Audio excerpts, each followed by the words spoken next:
Cette femme jalouse a été confrontée à la colère de Dieu d'une manière qui a changé sa vie à jamais. Myriam, la sœur de Moïse, a subi un jugement divin si choquant que son histoire nous enseigne encore de précieuses leçons sur l'humilité et l'obéissance. Découvrez ce qui s'est passé. Dans les pages de l'histoire biblique, peu de récits résonnent d'une foi aussi profonde et d'une détermination aussi inébranlable que celui de Myriam, la prophétesse sœur de Moïse et d'Aaron. Ce récit, relaté dans les livres de l'Exode et des Nombres, nous plonge dans un drame qui révèle sa confrontation avec les conséquences de ses propres erreurs et la justice divine. Dans le pays d'Égypte, où les pyramides défient le ciel et où le Nil nourrit la terre, la culture était florissante, mais pas pour tout le monde. Parmi ces richesses vivaient les Israélites, un peuple asservi, contraint de construire les monuments que nous admirons aujourd'hui. C'est dans ce monde de contraste que naît Myriam, également connue sous le nom de Marie, dans une famille hébraïque qui, malgré l'esclavage, n'a pas perdu la foi. Myriam est venue au monde à une époque de désespoir, mais aussi d'espoir prophétique. Il était dit qu'un libérateur naîtrait bientôt parmi les Israélites, une promesse qui a rempli son peuple de courage. Myriam a fait preuve d'une foi inébranlable et d'une force intérieure qui l'ont distinguée dès son plus jeune âge.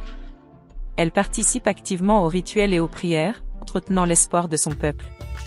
La tension monte lorsque Pharaon, effrayé par les prophéties et le nombre croissant d'Hébreux, décrète la mort de tous les nouveau-nés israéliens de sexe masculin. Exode 1h22. Alors Pharaon ordonna à tout son peuple, « Jetez dans le fleuve tout fils qui naîtra, et que toute fille conserve sa vie. » C'est au cours de cette période sombre que Myriam a fait preuve de courage pour la première fois. Sa famille, déterminée à défier le cruel édit, cache le petit Moïse, qui vient de naître, et refuse de le livrer à la mort. Mais avant de poursuivre notre histoire, n'oubliez pas de vous abonner et d'aimer cette vidéo. Vos interactions sont essentielles pour apporter le message de Dieu à plus de foyers. Passons maintenant à la suite. Le rôle de Myriam dans l'histoire de son frère commence sur les rives du Nil. Le cœur battant à la fois d'excitation et de peur, et confiante en un avenir incertain, elle surveillait le panier contenant son jeune frère. Sa foi et son audace sont mises à l'épreuve lorsque la fille du pharaon découvre le panier. Avec une perspicacité qui dépasse son âge, Myriam s'adresse à la princesse et lui propose une nourrice hébraïque pour le bébé, afin que Moïse puisse grandir au sein de sa famille biologique. Sa sœur dit alors à la fille de Pharaon, « Je vais aller te chercher une nourrice hébraïque pour t'élever, toi et cet enfant. » Cette rencontre a non seulement sauvé la vie de Moïse, mais elle a également marqué le début de son parcours vers la direction d'Israël. Myriam, malgré son jeune âge, avait déjà joué un rôle crucial dans le destin de son peuple. Son histoire raconte une enfance marquée par l'oppression, mais éclairée par des actes de foi et de courage. Alors que Moïse grandit sous le toit de sa vraie famille, Myriam devient plus qu'une sœur. Elle est sa tutrice, son éducatrice, qui lui inculque les traditions et les espoirs de son peuple. Leur lien était fort, forgé dans le creuset des secrets et de la résilience. Bien que la famille de Myriam ait été marquée par l'esclavage, elle était riche en amour et en foi. Son père, un homme aux principes forts, et sa mère, une femme à l'espoir incroyable, ont créé un foyer où la liberté était plus qu'un rêve. C'était une promesse pour laquelle il valait la peine de se battre.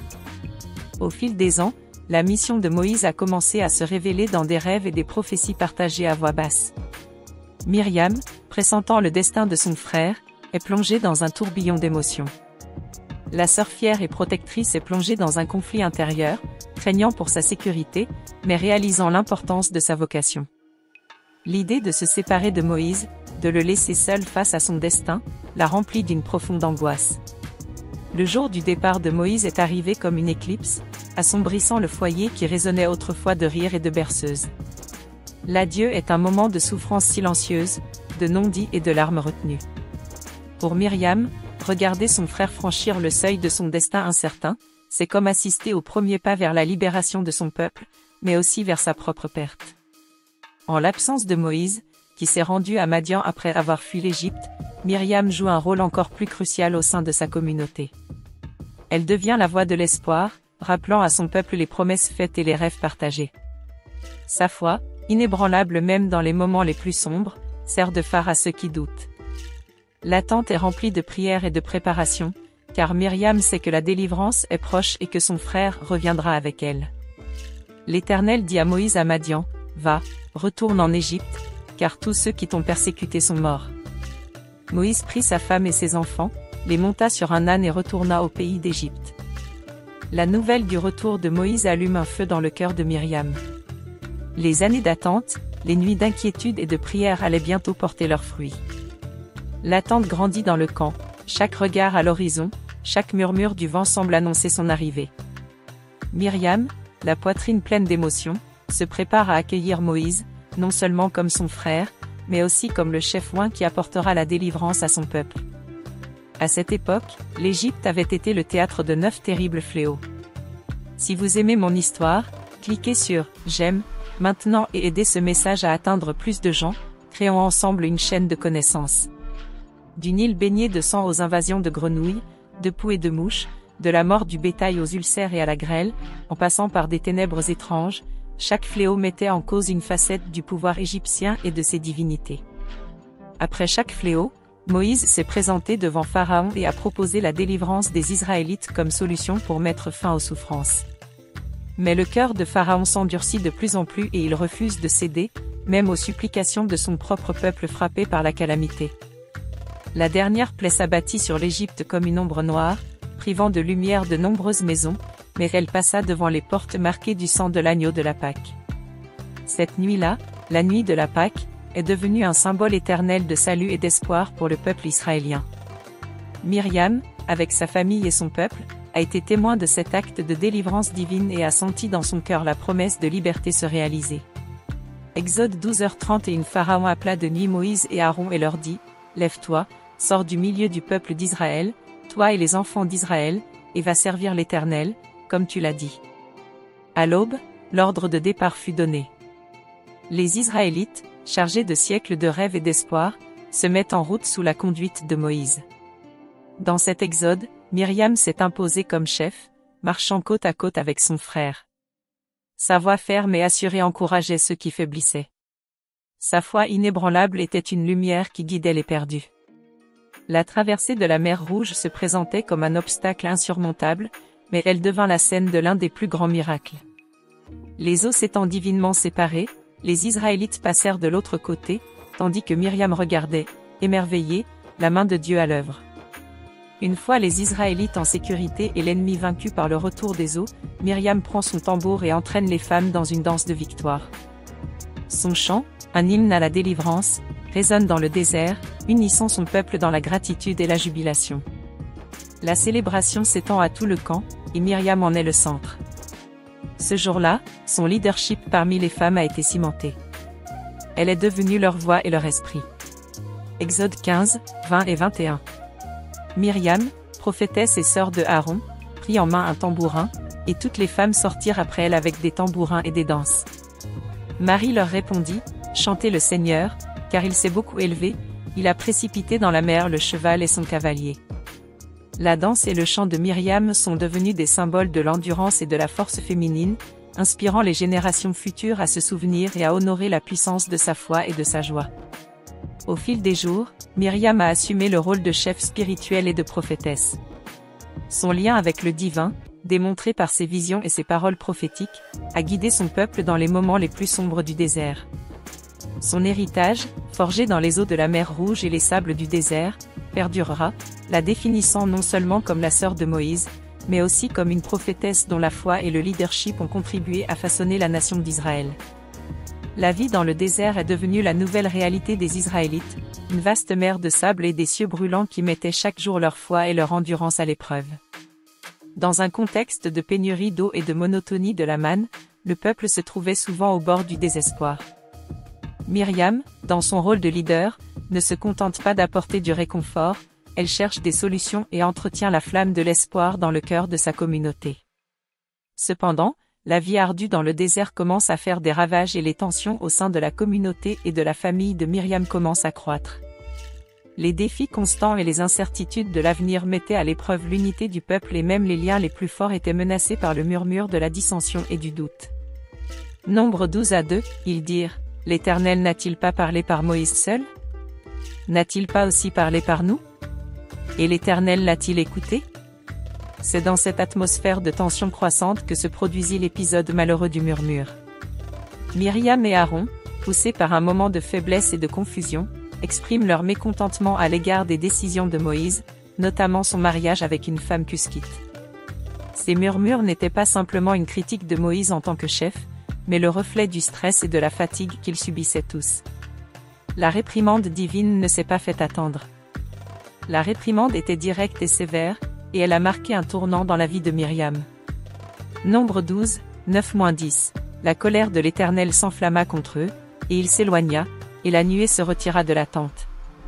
Myriam était lépreuse comme la neige, elle regarda Aaron, et voici, elle était lépreuse. Elle, qui avait été un pilier de la foi et de la direction, fut soudain soumise au mépris de la lèpre en guise de punition pour sa désobéissance. Cette maladie, redoutée et mal comprise, l'a isolée non seulement physiquement de son peuple, mais aussi de son rôle de dirigeante. La communauté réagit avec consternation et crainte au châtiment de Myriam. La femme qui avait conduit son peuple avec des chants de liberté et des paroles d'espoir se retrouve seule, ostracisée par la communauté même qui l'avait autrefois célébrée. Nombre décembre 2014, si son père lui avait craché au visage, n'aurait-elle pas eu honte pendant 7 jours? Qu'elle reste 7 jours hors du camp, et elle sera reçue. La solitude de Myriam lors de son châtiment est un rappel brutal des conséquences du doute et de la désunion. Pourtant, dans ce moment de profond découragement, l'amour fraternel de Moïse brille de tout son éclat. Bien qu'il soit l'objet de murmures, il intercède auprès de Dieu pour Myriam, plaidant pour sa guérison. Sa compassion et son pardon pour sa sœur démontrent la profondeur de son caractère et sa compréhension fondamentale de l'importance du pardon et de l'unité. La guérison physique et spirituelle de Myriam a marqué un moment de renouveau et de réflexion pour toute la communauté, qui s'est vue rappeler le pouvoir du repentir et de la miséricorde. Nombre décembre 2015, le peuple ne partit pas avant que Myriam ne soit revenue. Les retrouvailles avec son peuple, et en particulier avec Moïse, ont été un moment d'une grande importance émotionnelle. L'acceptation et le pardon qu'elle a trouvé dans les yeux de son frère et dans le cœur de sa communauté ont scellé sa rédemption. Myriam reprend sa place, non seulement en tant que sœur et tante, mais aussi en tant que chef spirituel, dont l'expérience et la résilience sont une source d'inspiration pour tous. Alors que le voyage dans la nature se poursuit, Myriam partage les leçons tirées de son expérience, renforçant la foi de son peuple et le préparant à relever les défis qui l'attendent. Son leadership, désormais caractérisé par une humilité et une compassion encore plus grande, a été un guide et un réconfort pour les Israélites dans leur voyage vers la terre promise.